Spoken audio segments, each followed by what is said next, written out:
Hello students, आपका ICIT online classes में मैं संतोष कुमार गुप्ता बहुत बहुत स्वागत करता हूं। आज मैं आपके लिए अपना अगला पार्ट 5 लेके आया हूं। जैसा आपको पता है कि जनवरी 2023 में ओ लेवल कोर्स के थ्योरी के एग्ज़ाम होने वाले हैं। 14 तारीख को आपका पहले पेपर का है, 15 को दूसरे पेपर का है, 16 को तीसरे और 17 को चौथे पेपर का है। फिर उसके बाद 28 जनवरी से लेके 8 फरवरी के बीच आपके प्रैक्टिकल के एग्जाम होने वाले हैं। चूंकि अब हर पेपर का थ्योरी, हर पेपर का प्रैक्टिकल होता है, तो मैं आपके लिए ओ लेवल का जो दूसरा पेपर है M2.R5 web designing and web publishing, उनके एमसीक्यू की तैयारी करा रहा हूं। आज मेरा 5वां वीडियो है। इससे पहले मैंने 4 वीडियो M2 की तैयारी के लिए दे दिए हैं। अगर आपने उन वीडियो को नहीं देखा है तो इस वीडियो के डिस्क्रिप्शन बॉक्स में उसका लिंक्स है। साथ साथ M1 के पेपर के भी 5 वीडियोस हैं, तो आप उन्हें जरूर देखें। आज का जो वीडियो होगा ये हमारा दूसरे पेपर माने M2.R5 web designer and publishing का पार्ट 5 है। और आज जिस सब्जेक्ट्स के बारे में हम लोग डिस्कशन करने वाले हैं वो है आपका एंगुलर जेएस करके। तो ये मेरा 5वां पार्ट है M2 पेपर के तैयारी के लिए और ये लास्ट पार्ट होगा। इसके बाद हमारा जो तीसरा पेपर है पाइथन M3, हम लोग उस पेपर के तैयारी के लिए वीडियोस को देखेंगे। तो हमारा जो एंगुलर जेएस है ये हमारे ओ लेवल के दूसरे पेपर का एक सिलेबस है। और कहीं ना कहीं जो ये पेपर होता है दूसरा वाला, इसमें HTML और CSS पे लोग बहुत ज्यादा फोकस करते हैं और एंगुलर जेएस को अंडर एस्टिमेट, अंडर रेटेड करते हैं। पर मेरा जो अनुभव है, आपका जो 100 नंबर का एमसीक्यू है उसमें 20 से 25 नंबर के जो क्वेश्चंस हैं वो आपके एंगुलर जेएस के आने वाले हैं। तो आज का वीडियो आपके लिए बहुत ही ज्यादा इंपॉर्टेंट होने वाला है। आज हम आपको एंगुलर जेएस के बारे में इंपॉर्टेंट क्वेश्चन देने वाले हैं और मेरा दावा है कि आपको इंटरनेट पे भी एंगुलर जेएस के बहुत ज्यादा क्वेश्चन नहीं मिलेंगे। तो काफी प्रयास के बाद मैंने एंगुलर के बहुत ही अहम एमसीक्यू तैयार किए हैं। तो चलिए अपने वीडियो को मैं स्टार्ट करता हूं। तो देखिए हमारा जो पहला क्वेश्चन है इसमें आपसे पूछा रहा है what is a controller in MVC. यानी कि हमारा जो एमवीसी है जिसके ऊपर हमारा एंगुलर जेएस पूरा काम करता है, इसमें कंट्रोलर का क्या रोल होता है, इस क्वेश्चन में उस चीज को पूछने की कोशिश किया जा रही है। तो इसमें जो सही जवाब आपको मिलेगा वो नंबर सी मिलेगा। हमारा जो कंट्रोलर है इसका काम होता है कि it is a software code, माने एक सॉफ्टवेयर कोड होता है जो नियंत्रित करता है interaction between the model and view. यानी मॉडल और व्यू के बीच जो बातचीत होती है उस चीज को नियंत्रित करने के लिए हम लोग कंट्रोलर का यूज करते हैं। तो हमारा जो पहला क्वेश्चन है उसका सही जवाब होगा कि it is a software code that controls the interactions between the model and view करके। हमारा जो दूसरा क्वेश्चन है इसमें पूछा जा रहा है कि which of the following are validation directives. देखिए हमारा जो एंगुलर जेएस होता है बेसिकली इसमें बहुत सारे कंट्रोलर्स होते हैं, डायरेक्टिव्स होते हैं। तो इनमें इनमें ये पूछने की कोशिश की जा रही है आपसे कि इनमें से कौन जांच परख करने के लिए डायरेक्टिव का इस्तेमाल किया जाता है। तो देखिए कुछ नाम से भी आप गेस लगा सकते हैं। वैलिडेशन का मतलब होता है जांच परख करना, तो रिक्वायर्ड माने आवश्यक होता है। मिन लेंथ का मतलब कम से कम इतना लेंथ होना चाहिए। पैटर्न का मतलब जो वैल्यू इनपुट की जाए वो इस तरीके की होनी चाहिए। तो हम इन तीनों चीजों को वैलिडेशन डायरेक्टिव के लिए यूज करते हैं। तो इसका जो सही जवाब होगा वो होगा ऑल ऑफ द एबव। तो अगर आप दूसरे वाले क्वेश्चन को देखें तो इसी से ही रिलेटेड बहुत सारे क्वेश्चन मिल सकते हैं। आपको ऐसे भी क्वेश्चन पूछा जा सकता है कि एनजी पैटर्न का प्रयोग वैलिडेशन डायरेक्टिव के लिए किया जाता है, तो उसका जवाब ट्रू और फॉल्स में मिलेगा। तो इस तरीके से भी इसकी तैयारी आप कर सकते हो। फिलहाल दूसरे क्वेश्चन में जो पूछा गया है उसका जवाब आपका होगा ऑल ऑफ द एबव। अभी कहा जा रहा है कि हमारा जो एंगुलर जेएस है इसमें एंगुलर जेएस का फादर किसको पुकारा जाता है। तो हमारा जो एंगुलर जेएस है इसके फादर जो होंगे वो मिस्को हैवरी करके होंगे। वैसे आपको कहा जाता है कि ये गूगल के द्वारा बनाया गया है, पर गूगल एक कंपनी है, कहीं ना कहीं कोई एक प्रोग्रामर रहे होंगे जिन्होंने इसका खोज किया होगा, तो वो मिस्को हैवरी करके हैं। तो नंबर थर्ड का जवाब होगा नंबर सी करके। अभी कहा जा रहा है कि इनमें से which of the following is true about angular JS expression, यानी एंगुलर जेएस में हम लोग एक्सप्रेशंस लिखते हैं। एक्सप्रेशन माने कोई कैलकुलेशन करना है तो उसके लिए कोड लिखते हैं। तो उसके लिए इनमें से कौन सी बात ट्रू होगी, नंबर 4 में पूछा आ रहा है। तो इसमें आपका कहा जा रहा है पहला जवाब के रूप में कि expression behave in same way as NG build directives. फिर कहा जा रहा है expression are written inside double braces, यानी कि जो एक्सप्रेशन होते हैं उनको डबल ब्रेसेस के अंदर लिखा जाता है। तीसरी बात में कहा जा रहा है कि expression are use to bind application data to HTML. तो इसका जवाब जो होगा वो ऑल ऑफ द अबव होगा, क्योंकि जो एक्सप्रेशन होते हैं इन्हें डबल ब्रेसेस के अंदर लिखा आता है और एक्सप्रेशन का प्रयोग किया जाता है जो एचटीएमएल के डेटा होते हैं उनसे उनको बाइंड करने के लिए, माने इम्बेड करने के लिए। और एक्सप्रेशन को हम लोग उसी तरीके से ट्रीट करते हैं जैसे एनजी बाइंड डायरेक्टिव को ट्रीट किया जाता है। तो नंबर 4 का जो सही जवाब होगा वो होगा all of the above. Number 5 पे कहा जा रहा है कि एंगुलर जेएस में हम लोग मॉड्यूल बनाते हैं, तो उसके लिए हम लोग किसका प्रयोग करेंगे मॉड्यूल बनाने के लिए? तो इसके लिए एंगुलर डॉट मॉड्यूल एक होता है फंक्शन मेथड, इससे हम लोग करते हैं इस काम को। तो नंबर 5 का जो सही जवाब होगा वो हमारा ए करके होगा।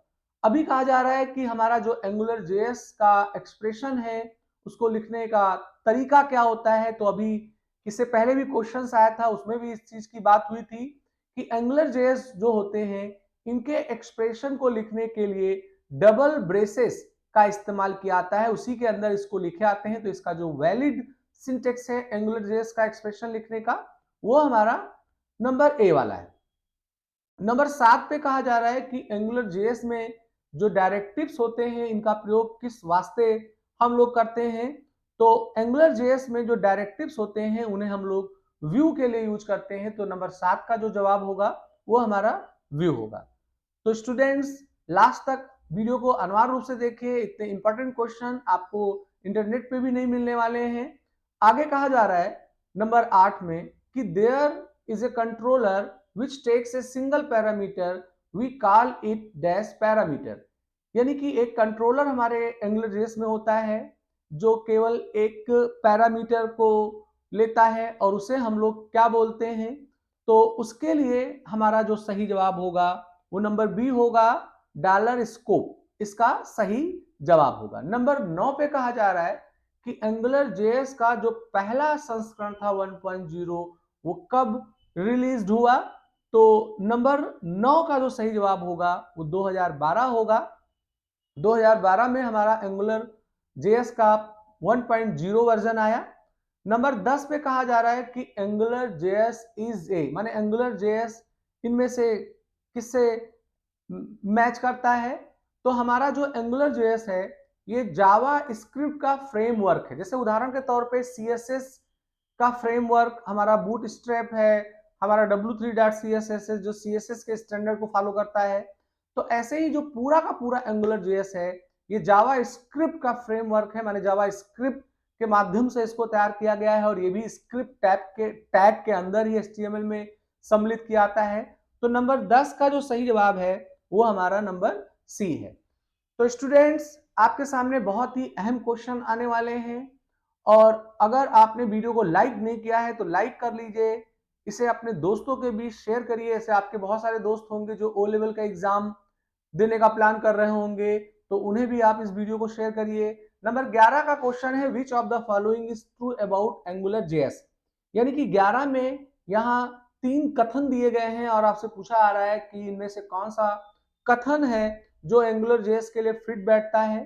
तो देखिए पहला जो है इसमें कहा जा रहा है कि एंगुलर जेएस बहुत ही प्रसिद्ध जावा स्क्रिप्ट का फ्रेमवर्क है, तो बिल्कुल है। अगले में कहा जा रहा है कि it extends HTML DOM with additional attributes and makes it more responsive to user action, ये भी सही है। आगे कहा जा रहा है कि एंगुलर जेएस ओपन सोर्स है, माने फ्री है, इसके लिए कोई पे नहीं करना होता है, ये भी ट्रू है।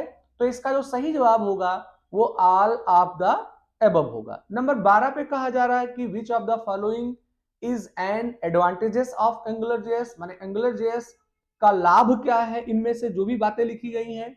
तो पहला कथन है कि एंगुलर जेएस का कोड जो होगा वो यूनिट टेस्टेबल होता है, ये भी सही है। Angular JS provides reusable components, ये भी सही है।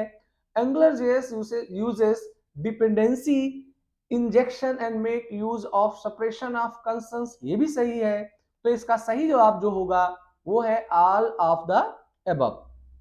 नंबर 13 पे आपको एक कोड लिख के दिया जा रहा है, div ng ऐप में ब्लैंक स्पेस ng init मैंने इनिशियलाइज ब्लैंक, क्वांटिटी एक वेरिएबल है, इसकी वैल्यू 1 है, कास्ट एक वेरिएबल है, उसकी वैल्यू 5 है। फिर एक एक्सप्रेशन देखिए डबल ब्रेस के अंदर लिखा गया है जिसमें क्वांटिटी और कास्ट को मल्टीप्लाई किया गया है और इससे पहले टोटल इन डॉलर एक मैसेज दिया गया है। तो चूंकि क्वांटिटी की वैल्यू 1 है, कास्ट की वैल्यू 5 है, तो इसका 5 आएगा और आगे टोटल इन डॉलर लिखा हुआ है, तो इसका जो आउटपुट आएगा वो टोटल इन डॉलर कॉलन 5 होगा। तो नंबर 13 का सही जवाब जो होगा वो नंबर ए है। तो आपको ऐसे कोई कोड लिख के उसका आउटपुट भी पूछा आ सकता है। नंबर 14 में कहा जा रहा है कि जो बड़ा वाला ब्रैकेट है ओपन और क्लोज, इस ब्रैकेट को पैरामीटर के लिए हम लोग मॉड्यूल डिफिनेशन में प्रयोग में लाते हैं और ये हमारा डिपेंडेंट मॉड्यूल्स डिफाइन करता है।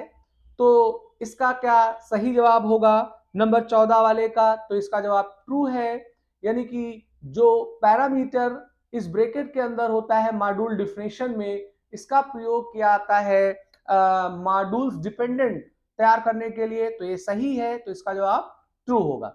नंबर 15 में कहा जा रहा है dash in angular JS is the synchronization between the model the end the view. तो नंबर 15 का जो सही क्वेश्चन होगा वो होगा डेटा बाइंडिंग। तो 15 का जो सही जवाब होगा डेटा बाइंडिंग होगा, यानी मॉडल और व्यू के बीच एंगुलर जेएस से हम लोग डेटा बाइंडिंग का काम करते हैं। नंबर 16 में है कि इनमें से which of the following can be used as prefix for directive, यानी डायरेक्टिव के लिए इनमें से किस प्रीफिक्स का यूज किया जाता है? तो एनजी हाइफन का भी प्रयोग होता है, एक्स हाइफन का भी प्रयोग होता है, डेटा हाइफन का भी प्रयोग होता है। तो इसका सही जवाब जो होगा वो ऑल ऑफ द एबव होगा। अभी कहा जा रहा है कि which of the following is a filter in angular JS. तो इनमें से कौन सा वो चीज है जिसे फिल्टर के लिए यूज करते हैं हम लोग एंगुलर जेएस में? तो इसमें करेंसी है, डेटा है, अपर केस है, तो सबका प्रयोग होता है फिल्टर के लिए। तो इसका सही जवाब होगा ऑल ऑफ द एबव। तो स्टूडेंट्स, अगर आपने हमारे चैनल को सब्सक्राइब नहीं किया है तो जरूर करिए, बेल आइकन को लीजिए सब्सक्राइब बटन पे क्लिक करके, जिससे मैं जो भी वीडियोस आपको बनाऊं उसका अलर्ट आपको तुरंत मिल जाया करे। अगला 18 पे क्वेश्चन है विच डायरेक्टिव्स इज यूज, माने किस डायरेक्टिव का प्रयोग किया जाता है एंगुलर जेएस के एप्लीकेशन को स्टार्ट करने के लिए? तो इसका सही जवाब होगा एनजी हाइफन स्टार्ट, इसका सही जवाब है। तो एनजी हाइफन स्टार्ट जो है ये एक डायरेक्टिव है और इससे हम लोग अपने एंगुलर जेएस के एप्लीकेशन को शुरू करते हैं। नंबर 19 पे कहा जा रहा है कि what is the use of factory method, एक मेथड होता है इसे फैक्ट्री मेथड बोलते हैं। तो उसका क्या प्रयोग है? तो उसका प्रयोग होता है to define factory and assign method to it. तो नंबर सी जो होगा वो इसका सही जवाब है। नंबर 20 में कहा जा रहा है what is the use of controllers in MBBS, यानी एमबीबीएस में कंट्रोलर का प्रयोग क्या होगा? तो कंट्रोलर जो होते हैं ये मॉडल और व्यू, यानी मॉडल को कंट्रोल करते हैं और व्यू का इंटरेक्शंस करते हैं। तो नंबर 20 का सही जवाब होगा सी करके। 21 में पूछा जा रहा है कि इनमें से वो कौन सा निशान है जिसे हम लोग प्रीफिक्स के लिए यूज करते हैं अपने बने बनाए ऑब्जेक्ट्स के लिए एंगुलर जेएस के अंदर? तो डॉलर, डॉलर का सिंबल से हम लोग ये काम करते हैं। तो नंबर 21 का सही जवाब होगा बी करके। नंबर 22 पे है, इसमें कहा जा रहा है कि इनमें से कौन सा वो डायरेक्टिव है जिसे प्रयोग में लाया जाता है एंगुलर जेएस के रूट एलिमेंट के लिए? तो यहाँ का जो जवाब होगा वो एनजी ऐप होगा। एनजी ऐप एक डायरेक्टिव है एंगुलर जेएस का जो रूट एलिमेंट के लिए प्रयोग में लाया जाता है। तो नंबर 22 का सही जवाब होगा सी। नंबर 23 पे है कि स्कोप इज, यानी स्कोप जो है वो क्या है, ये स्पेसिफिक कंट्रोलर है, माने ये कंट्रोलर है स्पेसिफिक। तो नंबर 23 का सही जवाब होगा हमारा बी करके। हमारा 24 से पूछा आ रहा है कि इनमें से वो कौन सा स्टेटमेंट है जो डॉलर डॉलर स्कोप ऑब्जेक्ट के लिए फॉल्स है। फॉल्स का माने कि गलत है, वो इसके लिए एप्लीकेबल नहीं होता है। तो ये आपका जो जवाब होगा इट इज एप्लीकेशन स्पेसिफिक, ये इसके लिए सही नहीं है। ये जावा स्क्रिप्ट का ऑब्जेक्ट है, सही है। ये मॉडल डेटा को रखता है, ये भी सही है। इससे हम लोग फंक्शंस डिफाइन करते हैं, वो भी सही है। तो ये एप्लीकेशन स्पेसिफिक नहीं है, ये इसके संदर्भ में फॉल्स है। तो नंबर 24 का सही जवाब होगा हमारा सी करके। अगला क्वेश्चन है नंबर 25। नंबर 25 से पूछा आ रहा है कि which JavaScript object contains attributes and functions, यानी इनमें से कौन सा वो एट्रीब्यूट्स है, जो इनमें से कौन सा वो जावा का ऑब्जेक्ट है जो एट्रीब्यूट और फंक्शंस को रखने का काम करता है। तो कंट्रोलर इसका सही जवाब होगा। नंबर 26 पे कहा जा रहा है how are filters clubbed in expression, माने अगर हमें फिल्टर को इकट्ठा करना होता है तो ये किस तरीके से एक्सप्रेशन में इकट्ठे होते हैं। तो इसका सही जवाब होगा पाइप। पाइप हमारा कीबोर्ड का एक सिंबल होता है जो कुछ लाइक ऐसे बनता है। तो इसके जरिए हम लोग अपने एक्सप्रेशन में फिल्टर को इकट्ठा करने का काम करते हैं। तो नंबर 26 का सही जवाब होगा बी करके। नंबर 27 पे है कि which of the following event is not supported by Angular JS, यानी एंगुलर जेएस के अंदर भी बहुत सारे इवेंट्स होते हैं जैसे NG click, NG double click, NG change, NG enter. तो एनजी इंटर जो है ये कोई इवेंट हमारे एंगुलर जेएस के अंतर्गत नहीं होता है। तो नंबर 27 का सही जवाब होगा डी करके। आगे कहा जा रहा है कि Angular JS application expression are pure JavaScript expression, यानी कि जो एंगुलर जेएस एप्लीकेशन के अंतर्गत हम लोग एक्सप्रेशन लिखते हैं वो एकदम से जावा स्क्रिप्ट के एक्सप्रेशन होते हैं। तो इसका जो सही जवाब होगा वो ट्रू होगा, क्योंकि आपको भी बताया कि एंगुलर जेएस जो है ये हमारा फ्रेमवर्क है जावा स्क्रिप्ट का। तो जैसे जावा स्क्रिप्ट में एक्सप्रेशंस लिखे आते थे उसी तरीके से यहां भी हम लिखते हैं। नंबर 29 पे कहा जा रहा है कि Angular JS application can run on all major browsers and smartphone including Android and iOS based phone tablets, यानी Angular JS से जो भी एप्लीकेशन तैयार किए जाते हैं वो जितने भी हमारे बड़े ब्राउजर्स आते हैं, स्मार्टफोन्स आते हैं, साथ साथ जो एंड्रॉयड एंड iOS आधारित फोन्स या टैबलेट्स आते हैं उन पे चलते हैं। तो इसका जवाब जो होगा वो सही होगा। 29 का सही जवाब होगा ट्रू। 30 पे है lower case filter is applied to an expression using a pipe character. तो अभी मैंने पीछे क्वेश्चन में बताया था कि पाइप सिंबल से ही सारे फिल्टर बनाए जाते हैं। तो कोई भी फिल्टर होगा चाहे लोअर केस या कुछ भी वो इसी के साथ होता है। तो इसका जवाब हमारा जो होगा वो ट्रू होगा। नंबर 30 पे है कि एंगुलर जेएस ओपन सोर्स है। तो ये पीछे के क्वेश्चंस में आया ही था। एंगुलर जेएस हमारा ओपन सोर्स है, माने इसके लिए कोई पे नहीं करना होता है। तो इसका जवाब होगा ट्रू। 31 का सही जवाब होगा ए माने ट्रू। 32 पे कहा जा रहा है कि एमवीसी का फुल फॉर्म क्या है, माने स्टैंड्स क्या है। तो 32 का जो सही जवाब होगा वो हमारा है मॉडल व्यू कंट्रोलर, इसका सही जवाब है। और हमारा एंगुलर जेएस इसी पे ही पूरा काम करता है।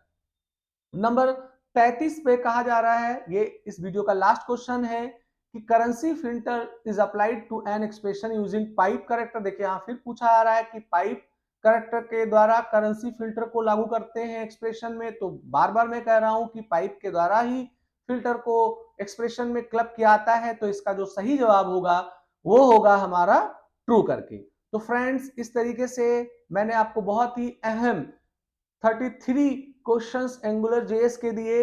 इस तरीके से हमारा M2 का सिलेबस तैयार होता है। मैंने इससे पहले M1 के भी आपको 5 वीडियो दिए, हमने आपको M2 का भी 5 वीडियो दिया। इस तरीके से 2 पेपर हमारा 14 और 15 तारीख वाला तैयार होता है। अब आगे के जो वीडियो आपको मिलने वाले हैं वो हमारा जो पेपर तीसरा होता है पाइथन, हम लोग उसके तैयारी के लिए कुछ वीडियोस देखेंगे। तो मैं उम्मीद करता हूं कि ये सारे वीडियोस आपको ओ लेवल के एग्जाम में जो जनवरी में होना है उसमें बहुत ज़्यादा आपके लिए काम आएंगे। आपको अभी से ही मैं जनवरी के एग्जाम के लिए एडवांस में बेस्ट ऑफ लक करता हूं। आपका एग्जाम अच्छा हो और मेरे वीडियोस में जो भी क्वेश्चन आपको सुझाए गए हैं वो आपके लिए काफी मददगार हो। इसी के साथ मैं आपसे इजाजत चाहूंगा। आज का वीडियो मैं यही समाप्त करता हूं। आपका दिन शुभ हो, आपका दिन मंगलमय हो। ओम नमः शिवाय।